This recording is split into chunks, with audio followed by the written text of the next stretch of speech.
Welcome back, everybody. We will start today's class with a review of chapter number 1 and 2. The first two chapters of Ecclesiastes helped us to see how the critic considered two very important things. One is wisdom, and the other is riches. And we saw how both of them failed to bring meaning to life or give fulfillment. And the critic declared both of them as vanity. Now, I want to repeat again that vanity does not mean useless or waste. When something is vanity does not mean you should not do it. It is not a sinful activity.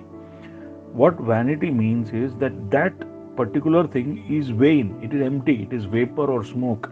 It will not finally yield you anything. It is just a show. When you go to the crux of it, you will feel unsatisfied. You can see it, you can feel it, but you can never grab it or have it or call it yours for good. It will slip away from you, and it definitely will not save you. While considering wisdom, the critic said that because of a need for a greater knowledge base, wisdom ultimately leads to sorrow. Moreover, whether you are wise or foolish, the same fate awaits both of them. And no distinction was made between either of them in the long run, so it didn't matter whether you are a fool or a wise man. Our wisdom gave some light while we went through what is known as life. It made the darkness on our path go away. But yet, sum total, it is vanity, because ultimately it will not give us anything much per se. When we talk about riches allowed us to attain pleasure. It allowed us to engage in projects and works. It allowed us to accumulate possession. The pleasure was declared as madness, and the question was asked, what good does it do? The projects and possessions finally were declared as they will never be ours. So ultimately we will have to leave the riches and its trophies for someone else. The critic finally ends chapter 2 saying that the only thing riches could get for us, which can really be ours to have for good, to call it that this is mine, is the food we eat and the drink we drink and the works that we do, and therefore the joy we get out of our work. Three things: food, drink, and the joy in the work. These are the only true riches which we will ever have. Rest of the riches might be in your name, in a bank, or maybe on a property. We can only claim it as ours, but it need not be so, because we do not know whether we will rise up tomorrow. Today we look at the next chapter, that is chapter number 3, and try to understand what the critic is going to consider next. When we read the book, the approach makes us think that he is going to talk about time in this chapter. However, I want you to remember that time, death, and randomness are the three filters that the critic uses to assess everything he considers. So therefore, you will see time, death, and randomness appear time and again in various chapters. So, though time is mentioned so much in chapter number 3, he is not considering time. Time is a filter. So then what is he considering in chapter number 3? In chapter number 3, he is considering works, labor, tasks. He is considering the things we do, our deeds, the works we do, and the labor we engage in. That is what he is going to consider today. It is a very interesting perspective with which he approaches works. So I want you to stay with me. This is really something out of the box for me. So stay with me quietly and understand as I unravel it. Before we actually go into what is work and how the critic considers work as meaningful or work as giving us fulfillment, we really need to understand Why do we have to work? What is its importance? What is the relevance of work in life? Now let us look at verses 1 to 8. That's the first bunch of verses. I would like to call it an ode to time. So, ode is a random poetry without any rhyming or metering, but there are some things to it. To everything there is a season, a time for every purpose under heaven, a time to be born, a time to die, a time to plant, a time to pluck, time to kill, time to heal, time to break down, time to build, time to weep, time to laugh, time to mourn, time to dance, time to cast away stones, time to gather stones, time to embrace, time to refrain from embrace, time to get, time to lose, time to keep, time to cast away, time to rend, time to sue, time to silence, time to speak, time to love, time to hate, time to war, and time to peace. A lot of things listed over there. But I want to take you on a different journey right now. If these things were to be written before the fall of man, I mean to say before man sinned, if such a list had to be created, imagine of that time. From the above list of things, what all things would be there and what all things would not be there. So I'm giving you a short break here so that you can just make a list. Thank you everyone for your responses.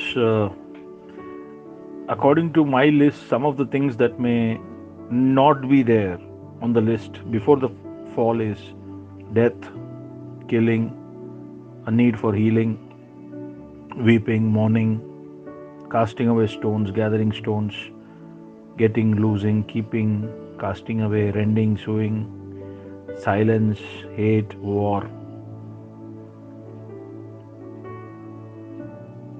Now, my question is,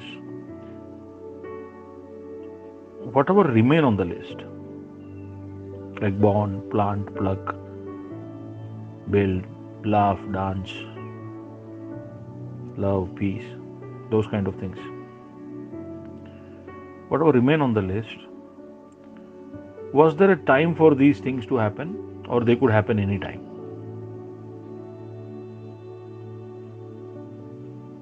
I have a reason for asking it. So my answer is like this. Things like born, plant, pluck, there could have been a time for these to happen. I mean seasons, demarcated seasons when this will happen. Or set times for these things to happen. Or at least there would have been a cycle of events and thus a season. So it may not be like seasons as we follow today, like summer, monsoon and winter. But suppose a seed is sown and then it had to go through a cycle of events till it became a plant and then it could give fruit, So there were seasons when mango would go, seasons when a chiku would go, you understand? So these kind of things perhaps had a timetable. Even activities like building, embrace, refraining from embrace, breakdown, all kind of things would also have some time frames. It can't happen instantly. So there would have been again a chain of events for those things too, just because of the nature of the task, because of the way those things are. However, that could be done any month of the year. Understand that I'm just trying to explain a concept from today's perspective. But for things like laugh, dance, speak, peace, these things had no seasons. They could happen anytime and all the time. So what I mean to say is, stay with me. What I mean to say is that some of these things had seasons. Some of these things had flexible seasons. And some of these things had no season. It could happen anytime. That was the situation before the fall. Now consider the situation after fall. That is where we come to Ecclesiastes chapter 3 verse 1. After fall, the situation is explained here. To everything there is a season and a time to every purpose under heaven. Before fall, everything did not have a season. Everything did not have a set time. Because the way time was understood before fall was very different. But after fall, to everything, there was a season that was allocated. Why did this happen? Let's try to understand. What happened when man sinned? When man sinned, it brought corruption not only on the nature of man, but on the entire creation. With the fall of man came death, a separation from God. And that set in motion things like kill, need to heal, weep, mourn, losing, casting away, rending, silence, hatred, war. All those kinds of things that were on the list, they all suddenly came into the picture. They were never there before the fall, but they came into the equation. They were the consequence of sin. So whatever was there before the fall, into that list, these new set of things intruded. So there was only birth, but death came. There was no need to kill, no need to heal, So this was a new set of things that came. There was laughing, but now weeping came along. There was dancing, but now mourning came along. There was no concept of getting and losing. There was no concept of keeping and casting away. Because everything belonged to everybody, nobody was taking anything away. So it was all held in common. There was no concept of hatred and war. So a whole new set of things came into the equation. They came like intruders. And all these things were very dominating activities. Every aspect of creation was corrupted. And God had to intervene. Now that is where now we plunge into chapter number 3. So I want you to remember this. After fall, something happened and God had to intervene. And I want you to remember two major words as we go ahead on this lesson. Two major words. One is alteration, second is appointment. The first thing I want you to remember is alterations. Number two is appointment. Under alterations, I have 2 points, and under appointment, I have a single point, which is our main subject. Okay, so 2 points, alterations and appointments. Under alterations, I have 2 points, and under appointment, I have just 1 point. Now let me go into the first thing that I said, alterations. You should understand that when man sinned, sin messed with time. Sin not only messed with the nature of man, sin messed with time. Before fall, the whole concept was of an eternal life. Adam and Eve were not supposed to die. So the whole concept of time was very different. But sin messed with time. It brought everything into a set time cycle. The moment death entered the scene, every aspect of creation got affected by death. Every aspect of creation got limited into time. That was not how it was before the fall. But after the fall, time became a major factor for everything under the sun. So a new equation had to be created. God had to make an alteration in his creation. God had to intervene and tie up everything that happened under the sun to time. Things that existed before the fall and things that appeared after the fall all had to be linked with time. And that's why the critic says that there is a time for everything under heaven.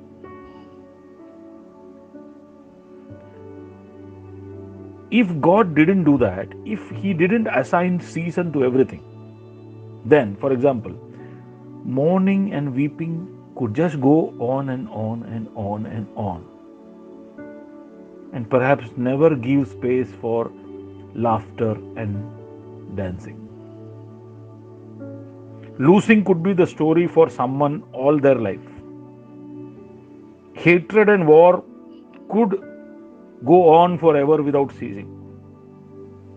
A lot of disadvantage would have resulted in the whole of creation and especially to the human race over all of history. God didn't want that to happen. God wanted man to also enjoy the good things. So he intervened and established seasons for everything. Corruption brought in all these things, so those things could not be removed. Now those things will be a part of human history. Hatred will be a part of human history. Mourning and weeping will be a part of human history. Death will be a part of human history. That could not be removed. He will make a separate plan to remove it. But as of now, they are now a part of creation.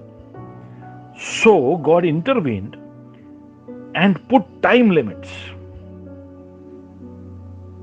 His intervention established season for everything so that man would also get opportunities to enjoy the good things in life. A season for everything. A season for everything automatically fixes the time for everything, and vice versa. So God made alterations. And the first alteration that he made was that he created seasons inside of time. We do not like it when a season of laughing ends. We do not like it when the season of getting ends. When the season of laughing ends, season of weeping begins. When the season of getting ends, the season of losing begins.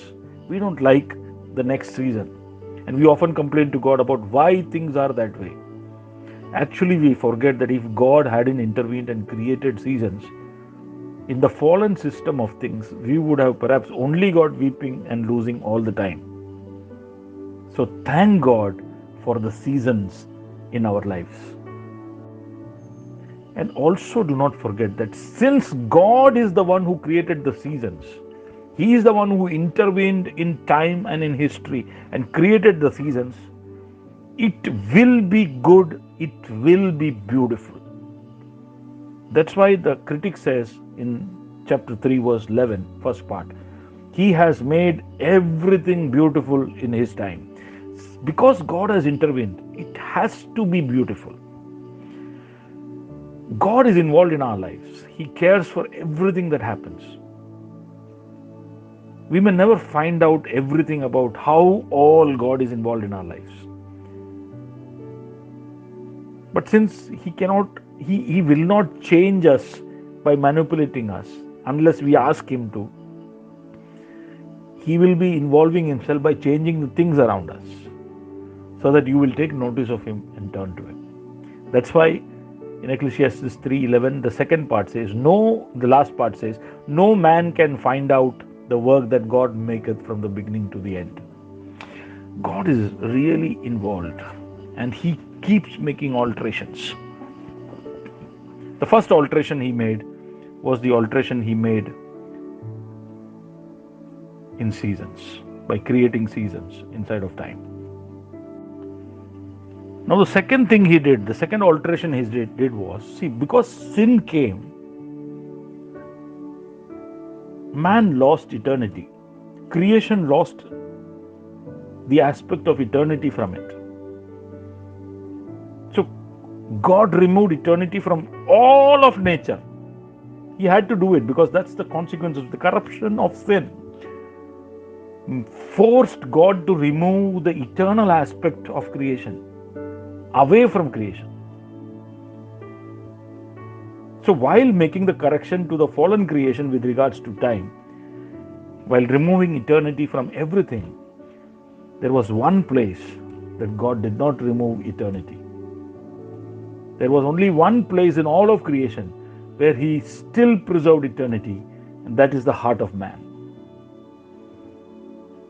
Isn't it amazing?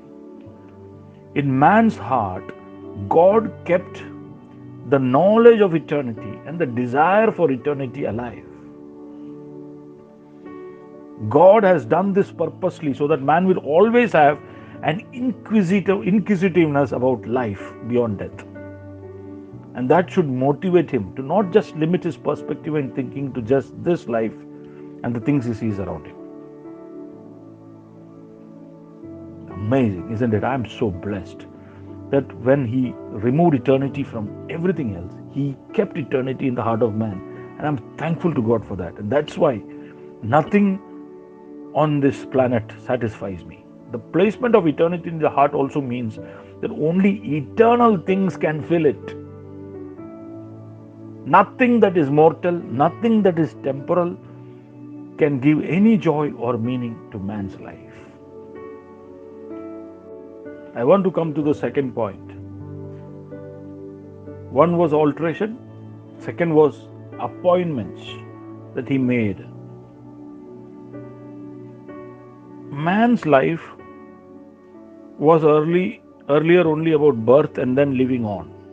But sin brought in the aspect of death, so a limiting happened. So man was now supposed to be born and then he was supposed to die.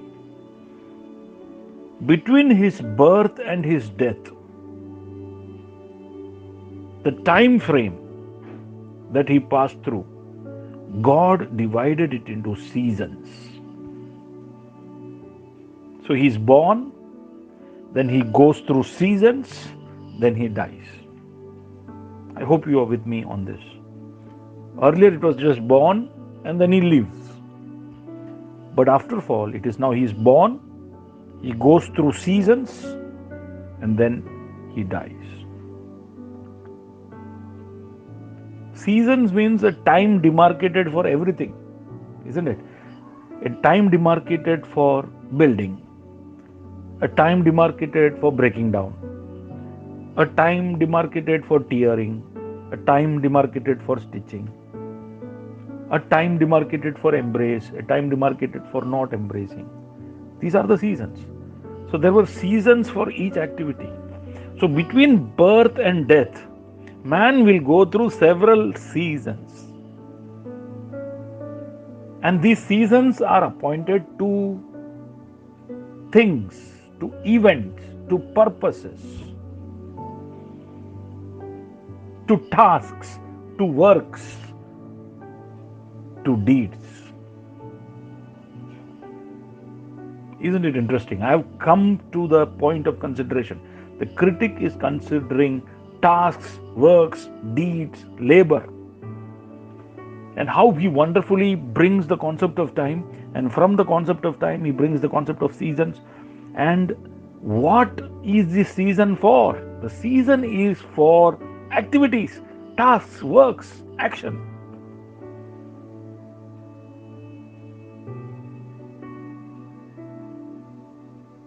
Ecclesiastes chapter number 3, verse 10. It's a difficult thing, critic says. I have seen the travail which God has given to the sons of man to be exercised in it.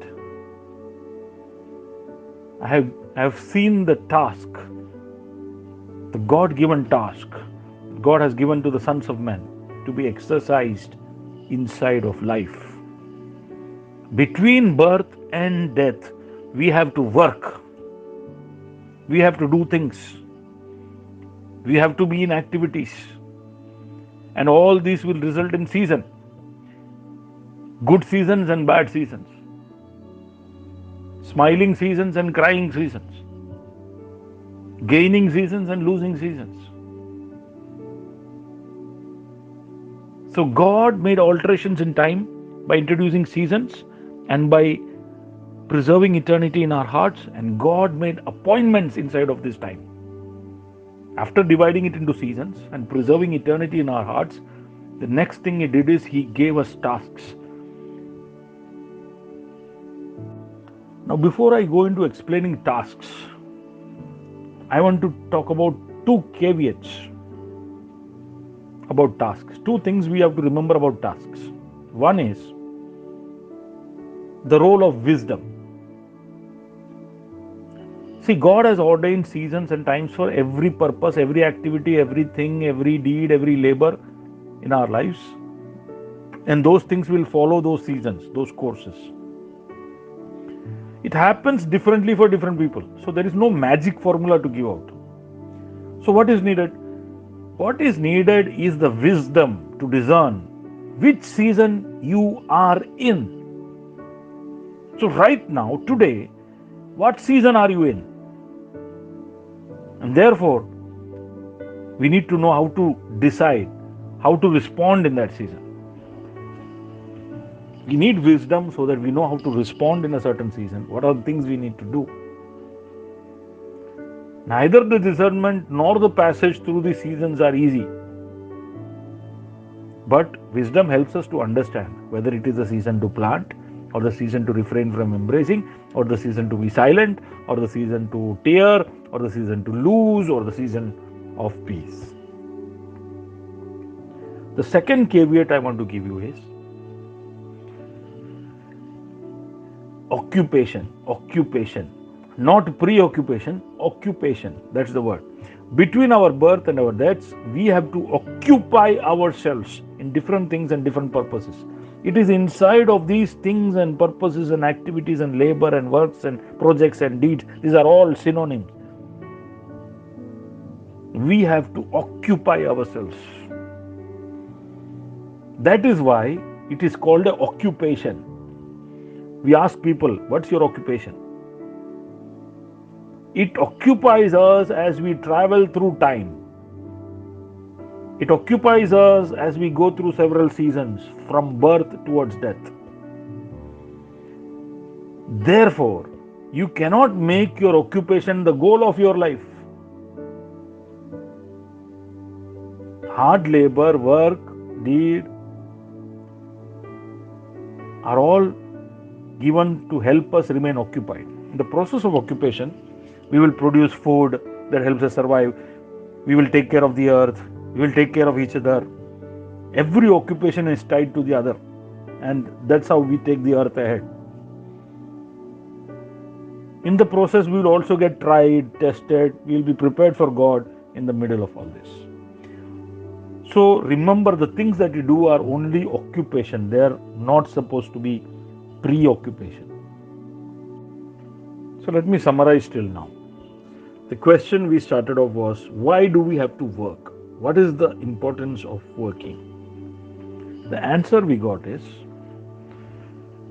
that work or occupation is ordained for man to do between his birth and death. While he goes through these occupations, there will be seasons. So there is a season to sow and a season to pluck. The season is attached to his activity. So if he wants to move from one season to the other, he has to be engaged in activity. That's when seasons will happen and shift. But he has to remember that what he sees here is only temporary. The eternity inside of him should motivate him to seek for things which are eternal. So we work because that is appointed for us to work. It is while we are occupied that we will pass through life. So that means you cannot find meaning in it.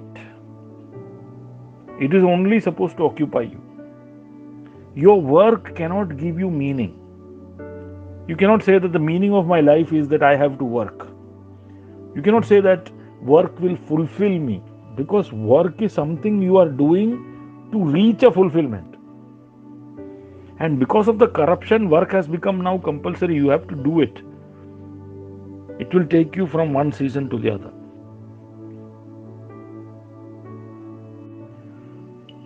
So one thing is clear, that we will have to go through tasks in life. But there are some things about task that chapter number 3 talks about.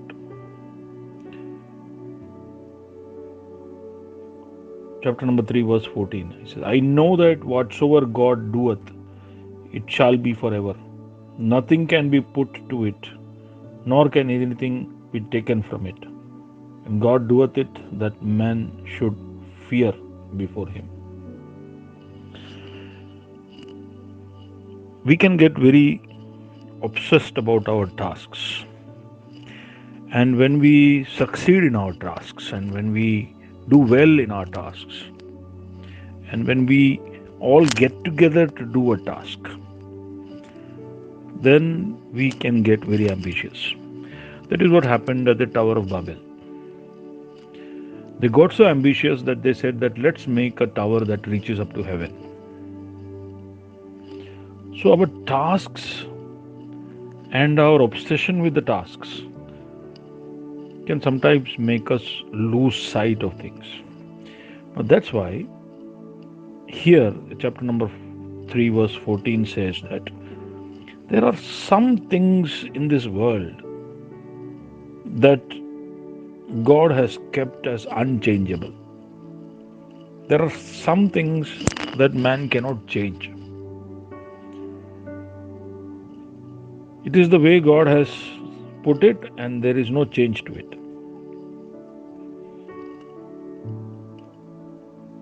So man, when he is at his task, he will frequently come across these things that he cannot do anything about, or things that nothing can change.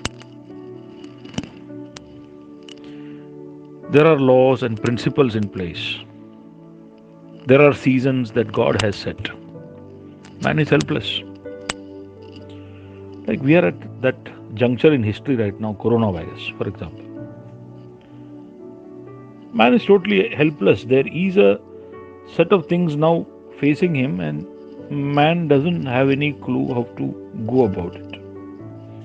So there are certain things that will come on his way. Coronavirus is not the right example, but there are certain things that God has kept in his control that man can never change. Like laws of physics, laws of chemistry, laws of mathematics. These things cannot be changed. Man will always have to be subject to these laws that God has already put in place. So everything that man creates has to follow the law of gravity, has to accommodate the law of thermodynamics. So there are several factors that man is subject to. He cannot do anything beyond it. Even for creating the coronavirus vaccine, he has to go through a protocol. There are certain things that he'll have to do so that finally he comes to. So there are steps that he cannot overcome. So in the case of a vaccine, he may perhaps overcome, but there are so many things in which he reaches a dead end. He cannot do anything. He is helpless. Those kind of things where nothing can be added to what God has made, or nothing can be removed. This rigidity in certain things are kept in place, says the critic. These things are kept in place only to remind man that he is not all powerful, and he will never be. And when he reaches such dead ends, when he hits his head on such walls, he should remind himself there is someone more powerful and capable than him, and it should lead him to the fear of God. It's a very important observation, because in doing works and being occupied and doing tasks and projects, man can start thinking that he is God, but he is not. There are several things that is out of bounds for him. Another thing is put forward in verse number 15 of chapter 3. That which hath been is now, and that which is to be hath already been, and God requireth that which is past. In another version it reads like this, that which is has already been, and what is to be has already been. And God requires an account of what is past. What is he saying? Critic points towards a peculiar thing about life. Same things repeat after a time. So things that are happening now have happened before, things that will happen in the future are happening now. I hope you understood. So there is a repetition of events in all of history. What we are going through right now are things which have happened before. And what will happen in the future are things we are going through now. Now, when there are a repetition of events, when two events of the same kind happen, what does it allow for? Let me give you an example. If A is singing a song and B also sings the same song, what happens? What happens is that it opens the scope for comparison. If both are singing the same song, immediately there is a comparison between A and B. So the one who doesn't sing well will be compared with the one who does sing well. Imagine this principle in all of our lives. What has happened now has happened before, and what will happen in the future is happening now, has happened before. That means we are all into a cycle of things which have happened before, which means whatever we do in our lives is open to comparison. And if others have done better than us, we will be open to questioning. I hope you get that. The repetition of events makes it possible for God to hold us accountable. Whatever task we do, God expects us to be accountable in our tasks and purposes. We are supposed to do tasks. Tasks are mandatory as we pass from birth to death. These tasks will occupy us. We will have to do this so that the earth can move forward. These tasks cannot be our goals. But as we go through these tasks, we will go through several seasons in our life. But when we are doing these tasks, the two very important things we have to remember is, number one, that there are certain things that cannot be changed. And that should remind us that there is a more powerful person than us, and that is God. That should instill a fear of God in us. And the second thing that we should remember is that these tasks are tasks which have been done before, and this will be done later also. Which means the tasks that we do now are open to comparison. So when you are a cook, your cooking will be compared with others. When you are a mother, your nourishing will be compared with others. When you are a doctor, your procedures will be compared, and your methods will be, and your results will be compared with others. When you are a pastor, you will be compared with others. Okay, God knows how not to compare apples with oranges. He knows how to compare whom with what. But the idea behind this whole thought is that we are accountable in our tasks. So that brings me to the last aspect of our Bible study today. I will quickly go through verses 16 all the way to 22. The last aspect of our study today is that while we go through these tasks, we will be tested. What is a test? A test comes to check whether a man is true to his convictions or will he shift from his convictions. When a man goes through a testing, it creates a doubt. It makes him vulnerable. It shakes the fundamentals. That is the last aspect. That in and through the test, the tasks, the works, the jobs, the labors, the deeds that he does, he will be tested. And there are two kinds of testing. One is a moral testing. That's what is talked about in verses 16 and 17. Moreover, I saw under the sun the place of judgment, that wickedness was there, and the place of righteousness, that iniquity was there. I said in my heart, God shall judge the righteous and the wicked, for there is a time there for every purpose and for every work. What the critic says is that as you do these tasks, you will come across wickedness and iniquity. You may be a very sincere worker at your workplace. You will do your task very sincerely and you will expect results. You will say that because I am doing this, I am supposed to do this, and because I am using my wisdom and I'm doing the best that I can, I should get the results. But the critic says, so see, this is how he brings in the randomness. So the filters of time, death, and randomness, right? So here is how he brings in randomness. He says that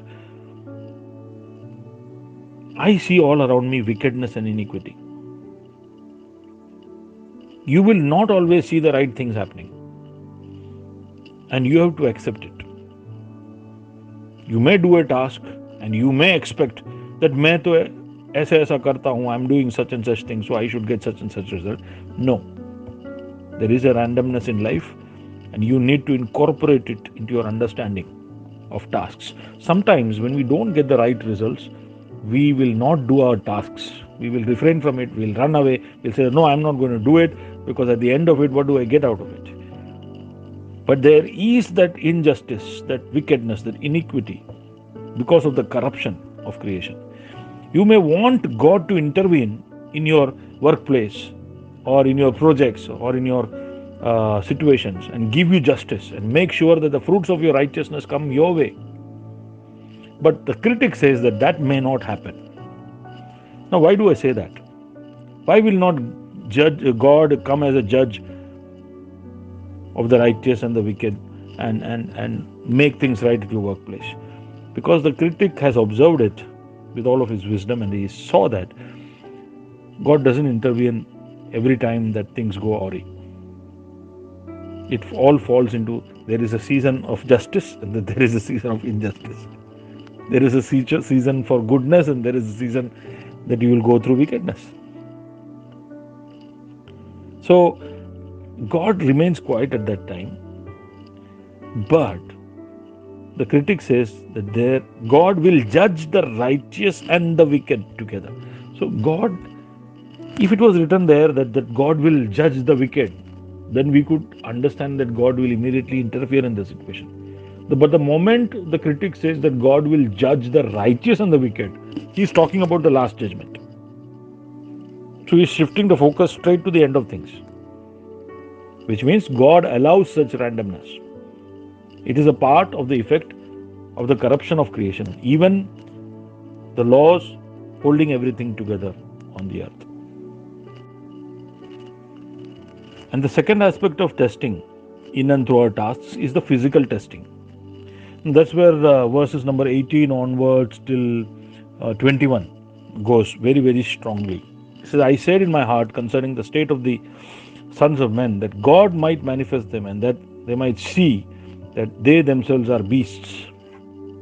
They themselves are like animals. For what happens to the sons of men also happens to animals. One thing befalls them, as one dies, so dies the other. Surely they are all one breath. Man has no advantage over animals. All is vanity. All go to one place, all are from the dust, and all return to dust. Who knows the spirit of the Son of Man, which goes upwards, and the spirit of the animal, which goes down to the earth? Who knows? Who knows? To make the task difficult is the physical testing, the physical frailty of man, making his life as meaningless as that of animals. The same sickness, the same attacks, the same challenges, the same troubles that fall on animals come on him to making wonder if there is any difference between him and the animal. They are one breath, so is he. They return to dust, so is he.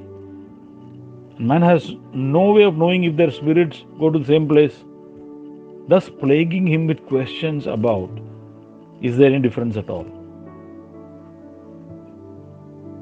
Then why should I work? Why should I be? So there is a moral testing and there is a physical challenge that throws up. Man will have to fight these thoughts and he'll have to make up a mind to work, because that is what is ordained for man. It is difficult, but God has assigned tasks for him.